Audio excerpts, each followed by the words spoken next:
বাজারে আসতে চলেছে এইচডিএফসি ব্যাংকের নন ব্যাংকিং ফিনান্সিয়াল শাখা ফাইন্যান্সিয়াল সার্ভিসেস এর আইপিও।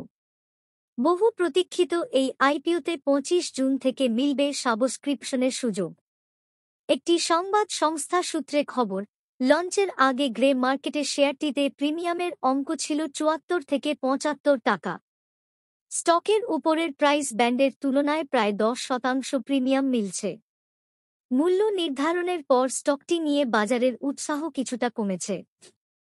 প্রাইস ব্যান্ডের উপরের প্রান্তে আইপিও কোম্পানিটিকে তার ২৪ বুক ভ্যালুর ৩.৭২x মূল্য নির্ধারণ করেছে। এটি স্টকটিকে বাজাজ ফিন্যান্স এবং শ্রীরাম ফিন্যান্সের মতো তালিকাভুক্ত সম্মুখদের সঙ্গে সামঞ্জস্যপূর্ণ করে তুলেছে। বাজার পর্যবেক্ষকরা জানিয়েছেন, গ্রে মার্কেটে ট্রেডের আগে দেখা প্রিমিয়ামের তুলনায় এটি আরও রক্ষণশীল এবং যুক্তিসঙ্গত মূল্য নির্ধারণের দিকে ইঙ্গিত করে। এইচডিবি ফিনান্সিয়াল সার্ভিসেসের আইপিওর মোট আকার ১২,৫০০ কোটি টাকা। এই আইপিওতে নতুন ইস্যুর পরিমাণ রয়েছে ২,৫০০ কোটি টাকা। অফার ফর সেলের মাধ্যমে শেয়ারহোল্ডাররা ১০,০০০ কোটি টাকার শেয়ার বিক্রি করবে। সংস্থাটির আইপিওর প্রাইস ব্যান্ড রয়েছে ৭০০ থেকে ৭৪০ টাকা।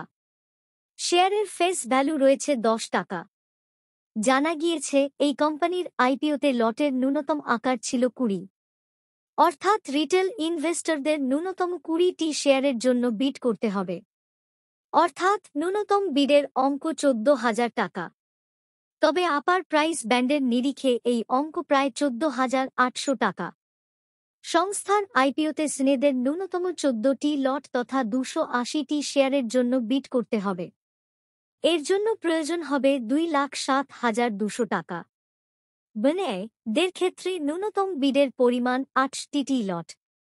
এটির পরিমাণ ১,৩৬০টি শেয়ার, অর্থাৎ তাদের ক্ষেত্রে ন্যূনতম ১০,০৬,৪০০ টাকার বিড করতে হবে। কোম্পানিটির আইপিওর ইস্যুর বুক রানিং লিড ম্যানেজার হল BNP Paribas, JM Financial limited, BofA securities India limited, Goldman স্যাক্স ইন্ডিয়া সিকিউরিটিজ প্রাইভেট লিমিটেড, স্পক সিকিউরিটিজ ক্যাপিটাল মার্কেটস ফফড, IIFL capital services limited, Jefferies India private limited, Morgan Stanley India company private limited, UBS securities India private limited. কোম্পানির ইস্যুর registrar হল MUFG Intime India private limited. সূত্রের খবর, ২৫ থেকে ২৭ June পর্যন্ত চলবে বিডিং। এটি একটি book building IPO. National stock exchange এবং বিএসই-তে তালিকাভুক্ত হতে চলেছে সংস্থাটি। ৩০ জুন অ্যালটমেন্টের সম্ভাবনা রয়েছে।